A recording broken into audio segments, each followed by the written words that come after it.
Equinox Télévision, au-delà de l'image, nous rendons compte.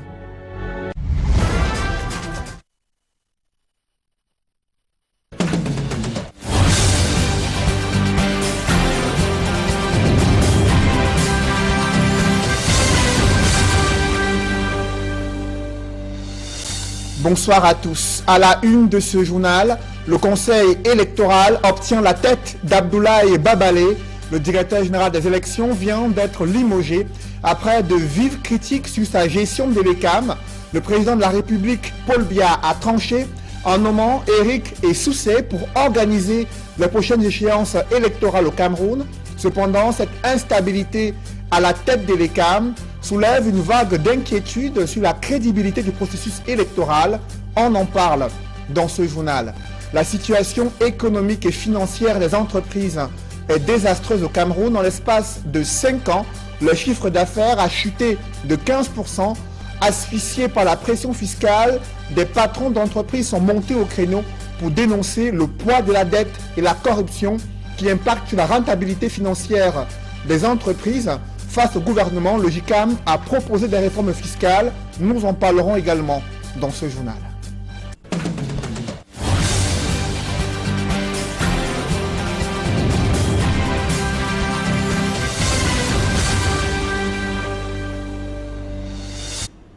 Merci de suivre cette édition complète de l'information sur Equinox Télévision. Le grand banditisme qui règne désormais en maître dans certaines localités de la région du Nord-Ouest sur le théâtre de la crise anglophone, c'est la terreur qui dicte sa loi. Après un week-end de carnage, l'armée s'est défendue d'avoir neutralisé un groupe de bandes armées, terroristes et séparatistes.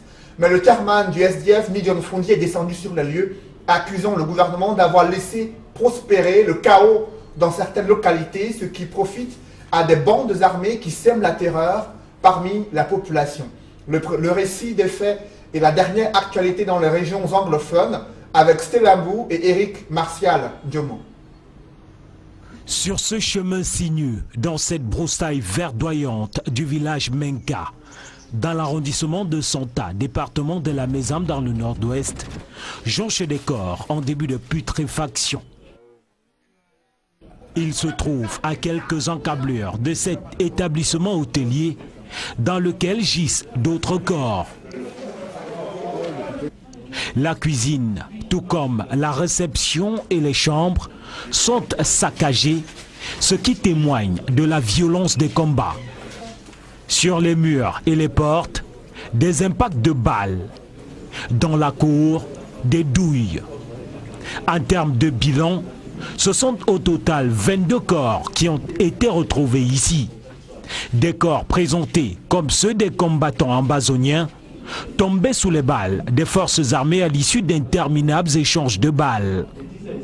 Les populations de Menka poussent pourtant un ouf de soulagement, car les personnes abattues représentaient pour elles une menace. When they were walking, neutralizing people, they say, give money. Ils marchaient, brutalisaient et nous demandaient de l'argent. Et si on ne donnait pas, ils kidnappaient nos enfants. Ils se sont présentés comme étant des soldats ambazoniens. Ils ont dit au départ qu'ils venaient nous protéger, mais ont brillé par les actes de racket. Le leader parmi eux d'ailleurs était une dame. Ils nous ont tellement rackettés qu'ils récupéraient tout ce qui était en notre possession, parfois même des chèvres et des porcs.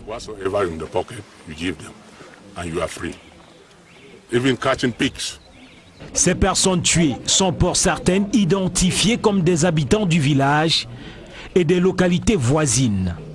Si certaines ont pu s'échapper, d'autres blessés qui se sont rendus dans un hôpital de la place y ont été poursuivis et abattus selon les témoignages. Le propriétaire de l'établissement hôtelier, qui lui aussi revient de loin, dit avoir été menacé par ces sécessionnistes racketteurs.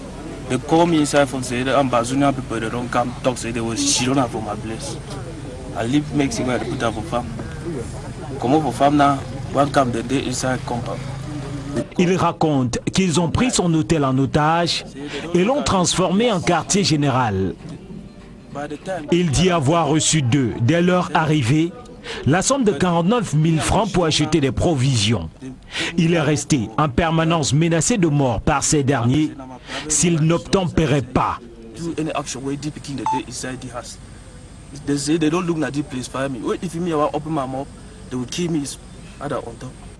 Malgré le soulagement de certains, cette riposte de l'armée a suscité une vague de condamnation au Cameroun et ailleurs.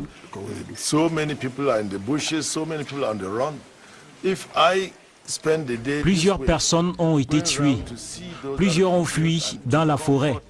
J'ai vu les corps et j'ai visité les familles des victimes. Des enfants innocents tués parce que certaines victimes étaient des innocentes qui ne faisaient pas partie du gang.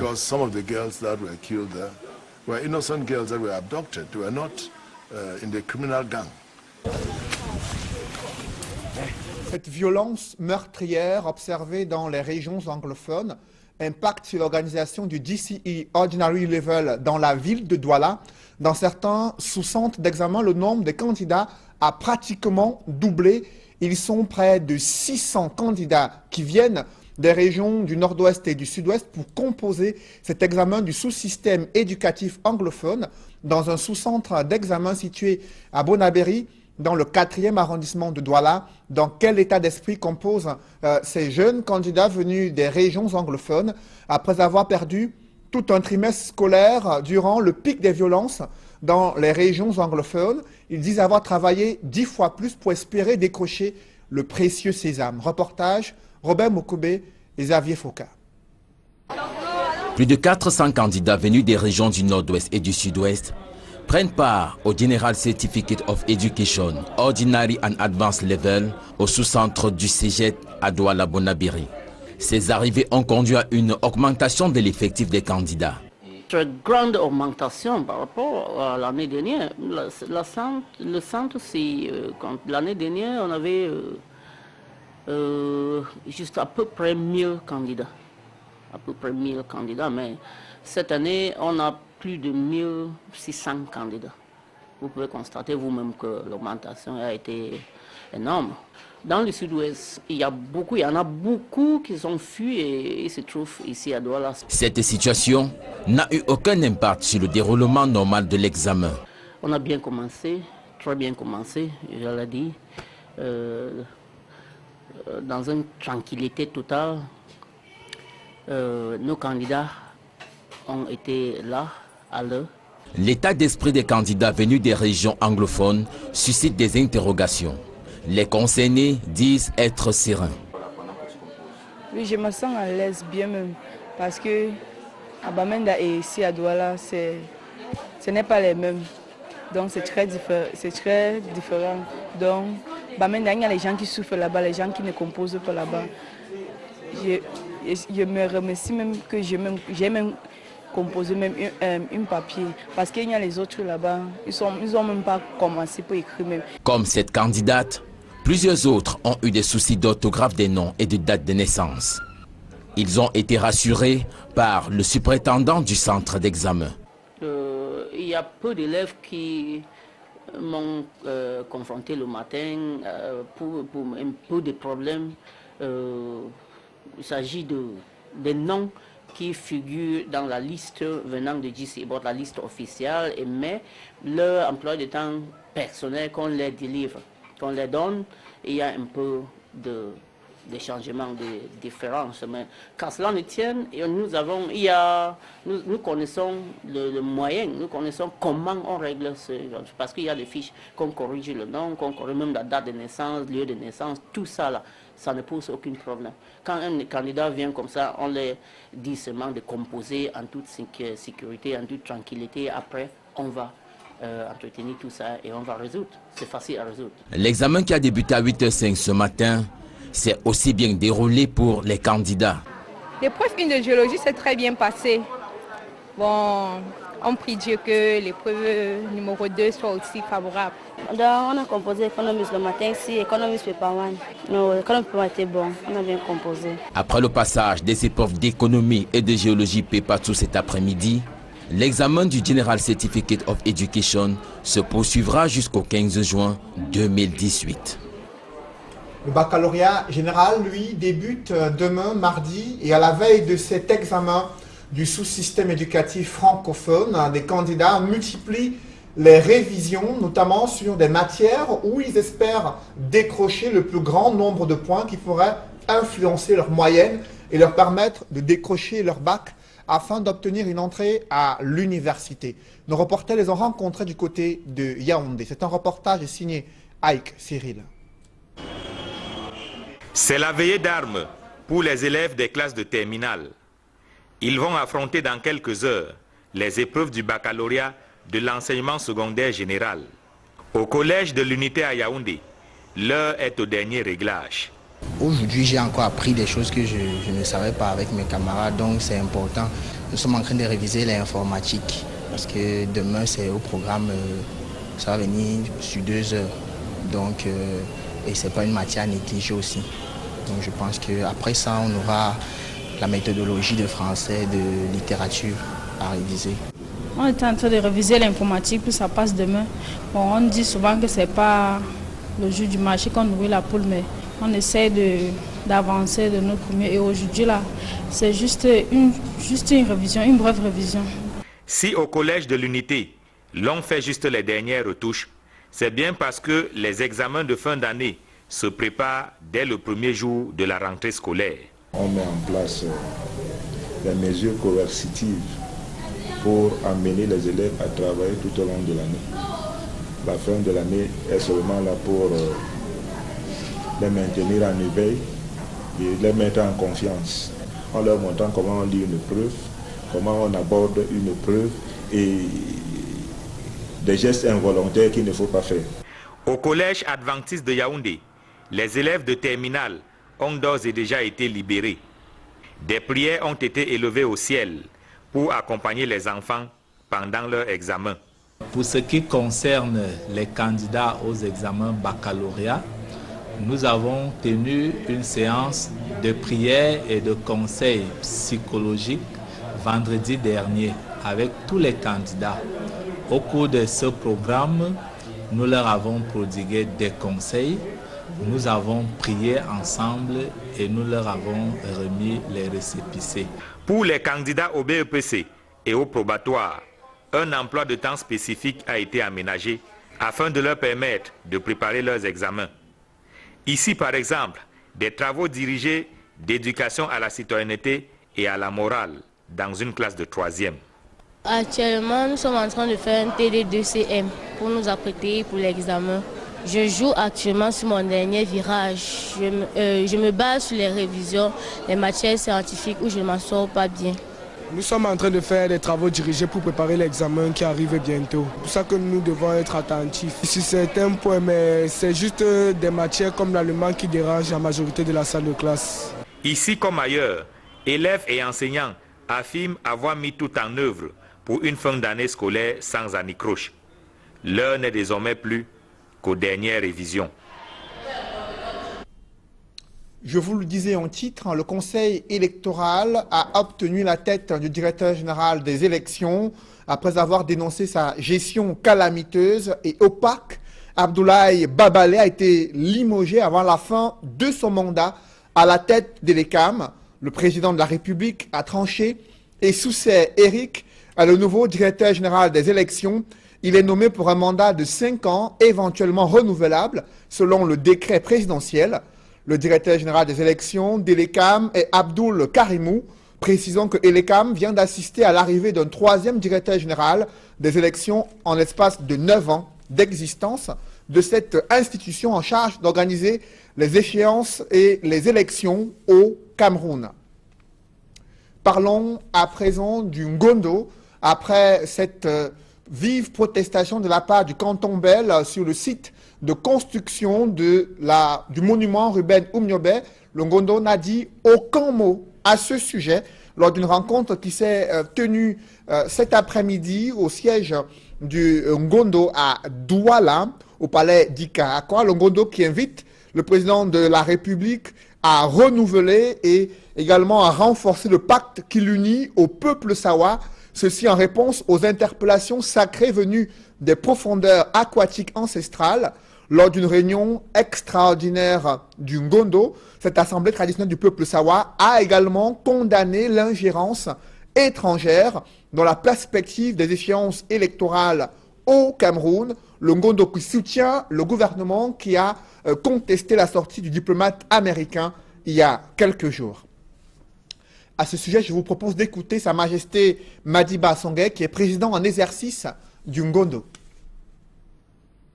Les autorités traditionnelles sawa ont procédé à un examen approfondi du contexte politique national marqué, notamment ces derniers jours, par la manifestation flagrante et pernicieuse d'une ingérence étrangère dans la perspective de la prochaine élection présidentielle dans notre pays. Elles ont condamné avec la dernière énergie cette regrettable dérive qui porte atteinte aux us et coutumes en matière diplomatique et ont félicité le gouvernement camerounais pour sa prompte et vigoureuse réaction irrélative. Pour leur part, et dans le prolongement de leur appel du 10 avril 2018, invitant le chef de l'État, son excellent M. Paul Biya, à se porter candidat à la prochaine élection présidentielle, elles exhortent ce dernier, leur fils adoptif, à engager courageusement des actions nécessaires en vue de s'assurer une réélection triomphale et indiscutable à la prochaine échéance. Les autorités traditionnelles sawa l'invitent à tenir toujours fermement la barre du navire Cameroun en cette période tourmentée et délicate de notre vie nationale, en vue de lendemain prometteur et radieux pour notre pays. Le moment qui fait le bilan de l'opération humanitaire menée par Mercy Ship durant près de 10 mois au Cameroun. De nombreux Camerounais ont pu retrouver la santé grâce aux opérations chirurgicales menées durant près d'1 an par des médecins spécialistes venus qui appartiennent à cette œuvre humanitaire Mercy Ship, mais aussi la participation des médecins camerounais. On fait le point avec Marcelin Gansop. À l'heure du bilan, il n'y avait de mots que pour dire merci à l'équipe médicale de l'ONG Mercy Ships pour les bienfaits accomplis sur le sol camerounais au cours des 10 derniers mois. D'abord, la prise en charge des pathologies chirurgicales et ce dans diverses spécialités. Au total, nous notons 2743 interventions lourdes entièrement réalisées avec succès dans le navire hôpital, dont 236 interventions en chirurgie générale, 440 chirurgies maxillofaciales, 82 chirurgies orthopédiques, 165 chirurgies plastiques, 278 chirurgies de la femme, 1542 chirurgies ophtalmologiques. Par ailleurs, 10 517 patients ont bénéficié des soins dentaires dans l'espace aménagé à l'hôpital Akentini. Il y a aussi le renforcement des capacités du personnel médical, afin que les leçons apprises par les médecins locaux puissent bénéficier aux populations, une fois que les experts de Mercy Ships auront tourné le dos. 89 personnels de santé, à savoir des chirurgiens, des anesthésistes et des infirmiers, ont reçu des formations sous forme de mentorat en chirurgie maxillofaciale, en chirurgie orthopédique, en chirurgie obstétricale, en chirurgie ophtalmologie, en chirurgie plastique et en anesthésie chirurgicale. Il faut ajouter que 1433 personnels médicaux ont bénéficié des formations de courte durée dans plusieurs domaines. Dernier aspect, et pas des moindres, la rénovation des infrastructures hospitalières. C'est un acquis dont les patients ne tarderont pas à toucher du doigt des bienfaits. À l'hôpital du district de Nilon, un bâtiment de près de 900 mètres carrés qui a hébergé les patients va bientôt abriter les services du district de santé de Nilon et a commencé avec les activités de la clinique des pieds-beaux de l'enfant, selon la méthode Ponseti. À l'hôpital La Quintini, un pavillon de près de 400 mètres carrés qui a servi aux soins dentaires et ophtalmologie va héberger dans un futur proche le service de néphrologie et de dialyse. Quant au centre de maintenance biomédicale qui a été modernisé et équipé, il est désormais opérationnel. Docteur République, voilà Alain Georges. Pour le travail accompli pendant 10 mois, les membres de la mission humanitaire Merci Chips, ainsi que les compatriotes qui les ont accompagnés dans cette lourde tâche, ont reçu diverses décorations avec une pluie de gratitude de la part des pouvoirs publics. Ils ont été faits commandeurs et chevaliers de l'ordre de la valeur et du mérite camerounais. Au bout de tout ceci, le ressentiment du devoir accompli. À présent, je vous propose de suivre le ministre de la Santé publique, André Mamafouda, qui évoque la nécessité de transformer les hôpitaux de référence en centres d'excellence afin que ces connaissances et pratiques qui ont été acquises par des médecins permettent de pouvoir améliorer la qualité des soins médicaux dans les hôpitaux publics de référence au Cameroun. Je vous propose d'écouter André Mamafouda, ministre de la Santé publique. Je voudrais à cet égard saluer le professionnalisme, la compétence, l'abnégation, l'humanisme et la générosité de tout le personnel de Merci Chips. Grâce à ces équipes, plusieurs familles camerounaises vont retrouver la joie de vivre en communauté, la santé et l'espoir d'une vie normale. Ainsi, certains hôpitaux vont devenir des centres d'excellence. L'hôpital gynéco-obstétrique et pédiatrique de Douala pour les fistules obstétricales, l'hôpital général de Douala, l'hôpital central de Yaoundé et l'hôpital régional de Garoua en ce qui concerne la chirurgie ophtalmologique. L'hôpital central de Yaoundé, centre d'excellence pour la chirurgie maxillofaciale. Merci Chips pour permettre le démarrage de ces centres d'excellence a offert des équipements dédiés à ces 3 hôpitaux. Je vous le disais en l'instant, le Ngondo a ignoré cette vague de mécontentement des Camerounais à la suite de cet acte de destruction du site qui doit abriter en principe en plein cœur de la ville de Douala le monument de Ruben Oumniobé, des Camerounais qui s'insurgent contre l'acte de protestation du canton Bel. Le canton Bel qui tente de se justifier en estimant qu'ils ne sont pas contre le monument de Oumniobé, mais plutôt qu'ils dénoncent la démarche de la communauté urbaine qui ne les a pas consultés bien avant la mise en place de ce site qui doit abriter le monument de Ruben Oumniobé. Reportage, Flavien Valondongo.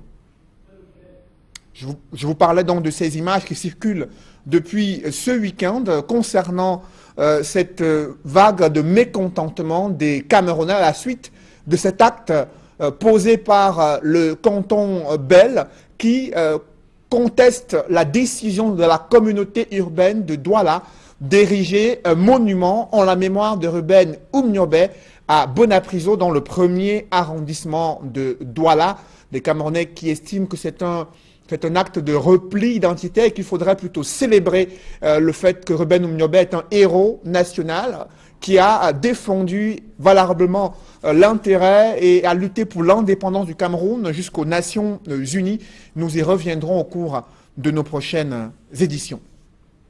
Parlons à présent, mesdames, messieurs, avant la deuxième partie de ce journal, je vous annonce comme invité du 20h le député, l'honorable Robert Bapolipot, député UPC, qui se prononcera sur cette dernière actualité concernant Elecam, qui a un nouveau directeur général des élections. Il s'appelle Eric Essoussé, le chef de l'État qui a décidé de limoger Abdoulaye Babalé après de fautes lourdes reconnues par le Conseil électoral.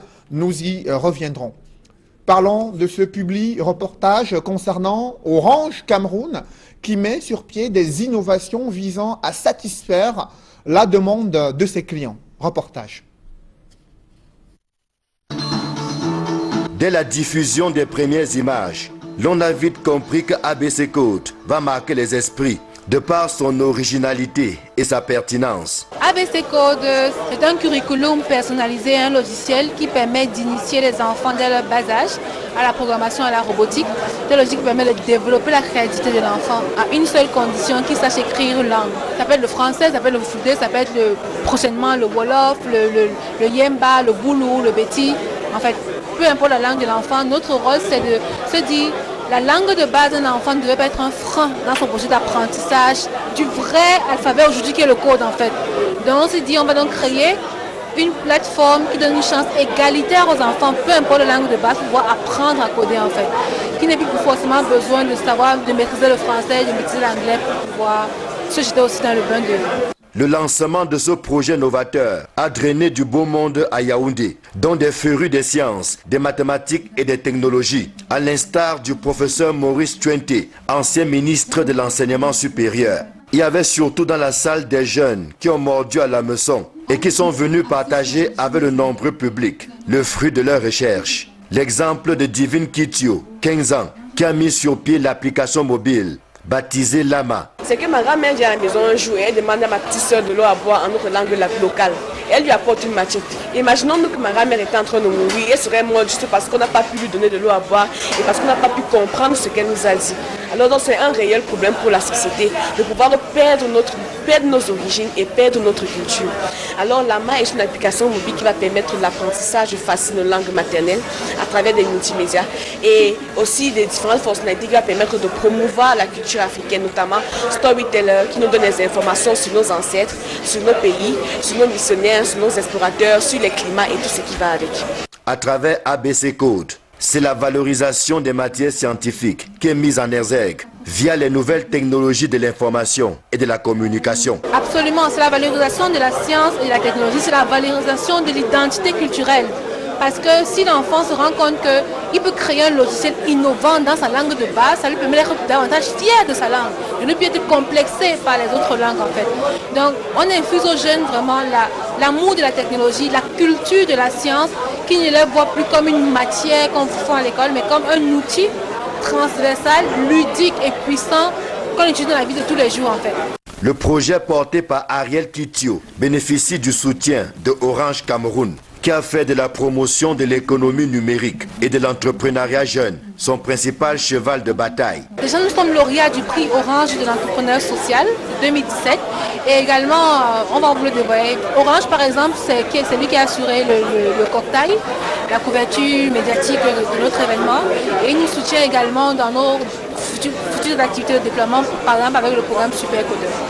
Avec le soutien acquis de Orange Cameroun, nul doute que le projet ABC Code, dont le lancement vient d'avoir lieu à Yaoundé, a de beaux jours devant lui. Entre les deux entités, c'est un mariage de raison au nom du développement et de la promotion de la créativité chez les plus jeunes. Les sénateurs et députés effectuent leur entrée parlementaire le jeudi 7 juin 2018. L'Assemblée nationale est convoquée en session ordinaire à partir de 11h et le Sénat entre en scène à 16h jeudi 7 juin 2018 et une rentrée parlementaire qui s'annonce sur fond de crise politique, sécuritaire et économique au Cameroun. Nous en parlerons dans une poussière de secondes avec notre invité, l'honorable député Robert Bapolipot de l'UPC.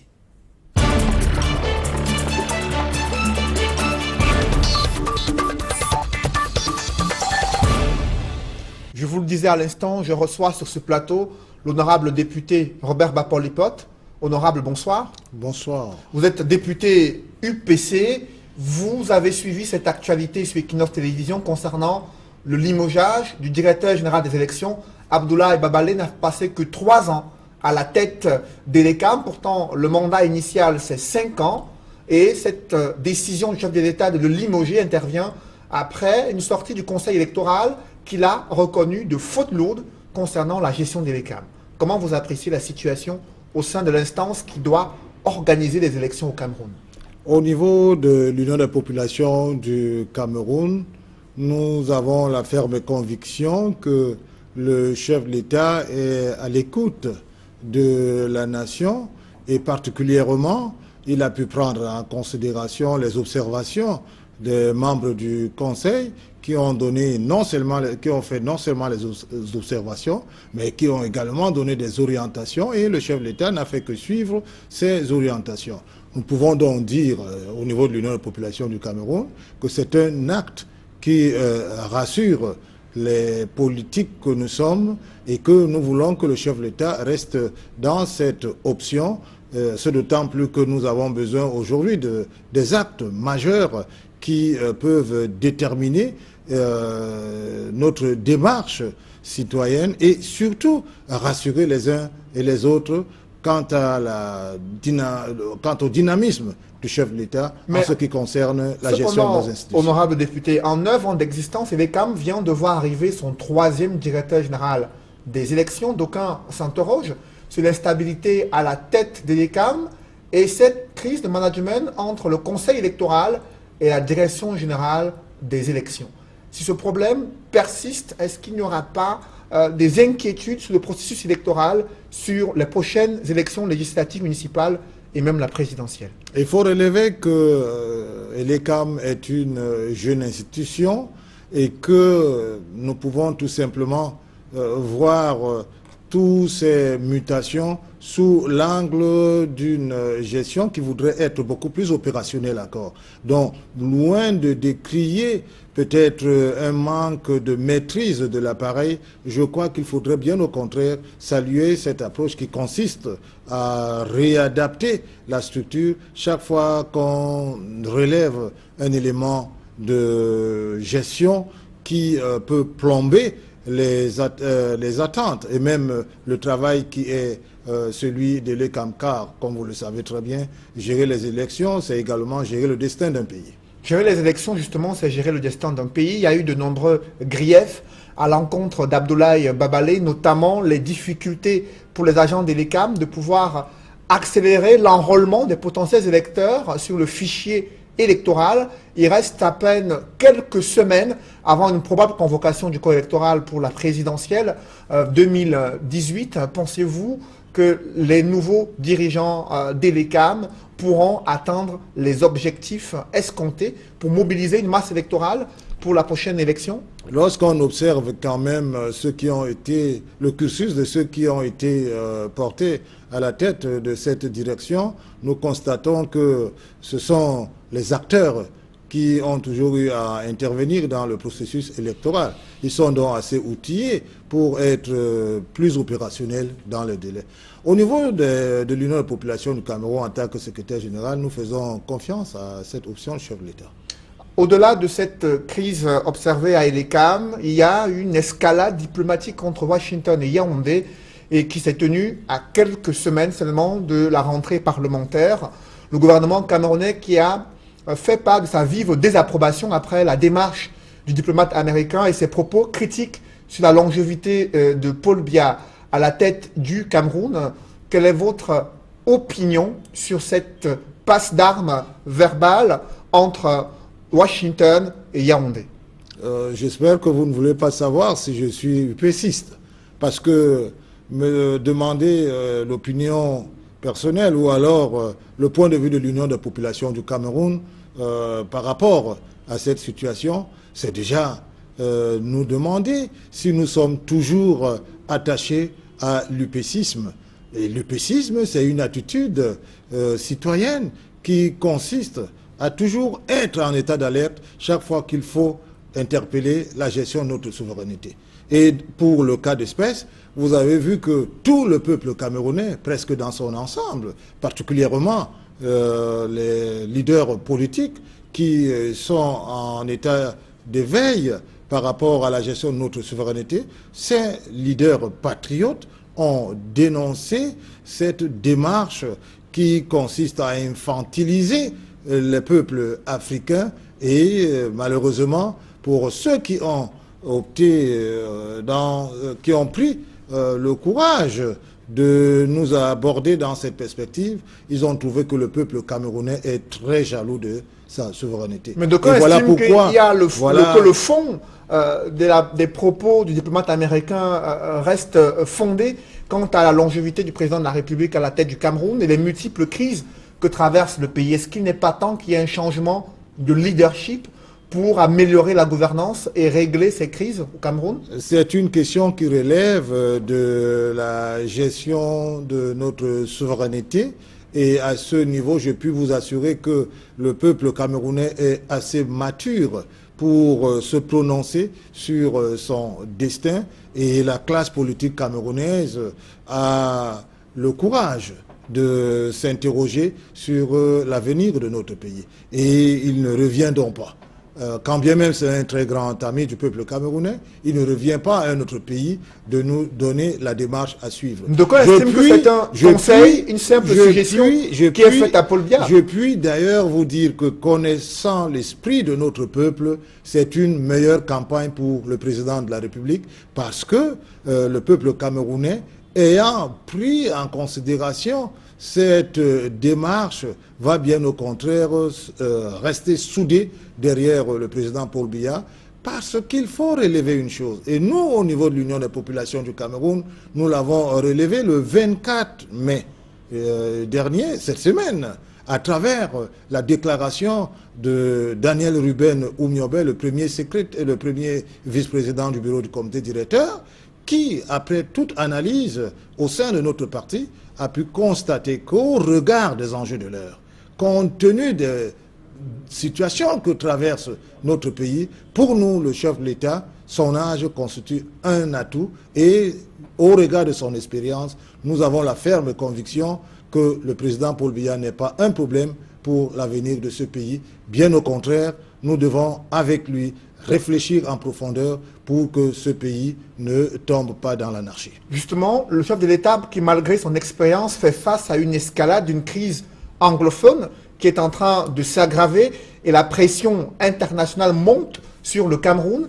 Des parlementaires britanniques ont signé une pétition accusant le gouvernement camerounais de violence et d'oppression dans les régions anglophones. Vous avez suivi ce week-end ces nombreux affrontements qui ont eu lieu entre les forces armées et des groupes armés séparatistes anglophones. Est-ce que cette gestion de la crise anglophone qui s'aggrave est en train de montrer les faiblesses et les limites du régime de Yaoundé? Il faut savoir que ce n'est pas une question de faiblesse d'un régime, hein.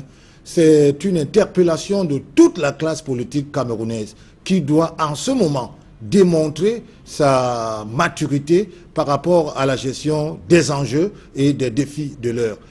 Mais il y a une équipe qui dirige le pays, qui a les moyens de pouvoir régler ce problème. À ce niveau, dès lors qu'on s'arroge de titre de leader politique, nous avons le devoir de mener des réflexions profondes et efficientes pour que, avec le gouvernement, nous puissions gérer cette situation, qui est pour une fois dans notre histoire une situation qui interpelle notre maturité, et j'ai la ferme conviction que le peuple camerounais, et particulièrement sa classe politique, à côté du gouvernement, au-delà des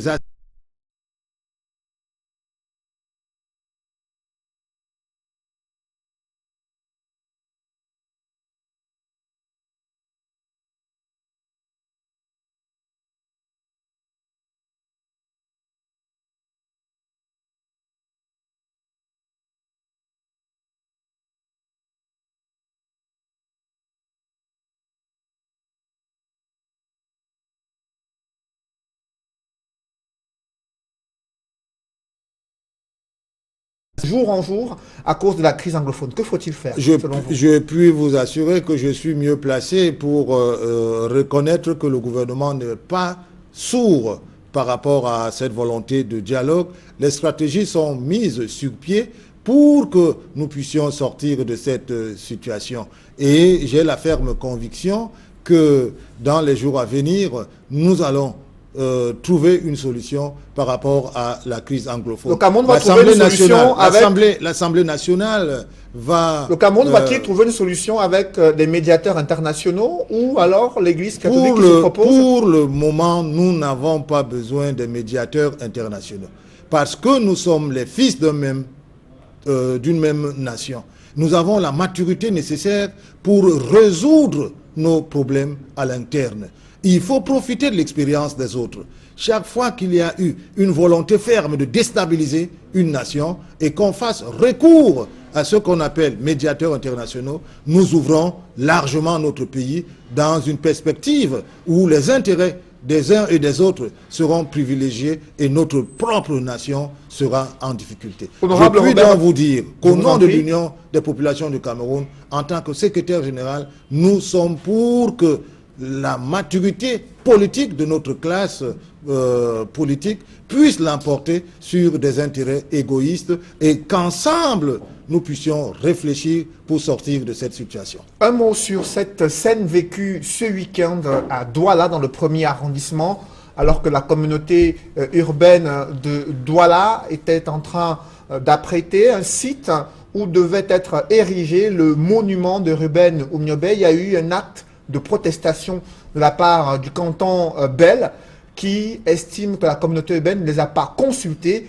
et que la communauté urbaine n'a pas répondu favorablement à leur demande d'avoir des espaces pour ériger leurs héros, parmi lesquels Douala Mangabel. Comment vous appréciez cette sortie du canton Bel concernant un héros national tel que Ruben Oumniobé?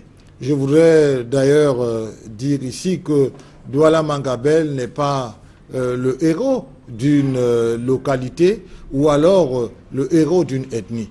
Douala Mangabel est le pionnier du nationalisme camerounais au point où nous sommes même à mesure de dire que n'eût été l'engagement de Madola, n'eût été l'engagement de Martin Paul Samba, l'engagement de Mbatoua, l'engagement de Douala Mangabel, il n'y aurait jamais eu un esprit qui puisse servir de repère aux Ruben Oumniobé, Moumé Etia et autres pour revendiquer l'indépendance de notre pays. Voilà pourquoi je ne voudrais pas qu'au niveau de l'Union des populations du Cameroun, nous ramenons toute la grandeur du peuple Sawa qui a donné le meilleur de lui-même pour que ce pays soit fier de sa souveraineté. Nous ne saurons ramener la grandeur de ce peuple à un acte de détresse posé par les frères du canton Bel. Voilà, et nous voulons tout simplement appeler à la tolérance et au pardon. Donc on estime qu'il y a un manque de valorisation de ces personnalités qui ont défendu au prix de leur sang l'indépendance du Cameroun. Nous disons qu'il ne faut pas rentrer dans la colère. Certes, nous sommes très indignés, mais je puis vous assurer que je suis arrivé dans cette ville pour apaiser les cœurs et demain, j'aurai des contacts avec les UPCistes. Je vais même rendre visite au chef du canton Bel pour tendre la main à donner la possibilité au dialogue et à la tolérance parce que ensemble nous avons toujours eu les mêmes blessures par rapport à la défense de la souveraineté du peuple camerounais. Merci. Cela a été inauguré par la famille Douala Mangabel qui a donné le meilleur d'elle-même et qui a donné un prix, qui a payé un prix fort, n'oublions jamais cela, pour que cette ville soit à l'image de notre peuple et nous disons que c'est un incident malheureux et qu'ensemble nous allons traverser cette Merci honorable député Bapor Lipok, qui précise que vous êtes de l'Union des populations du Cameroun et député à l'Assemblée nationale. Mesdames, messieurs, c'est la fin de ce journal. Merci de l'avoir suivi. Juste après cette édition du 20h, l'émission 100% foot présentée par Sylvestre Hippolyte Zangao. Bonne soirée sur cette même antenne.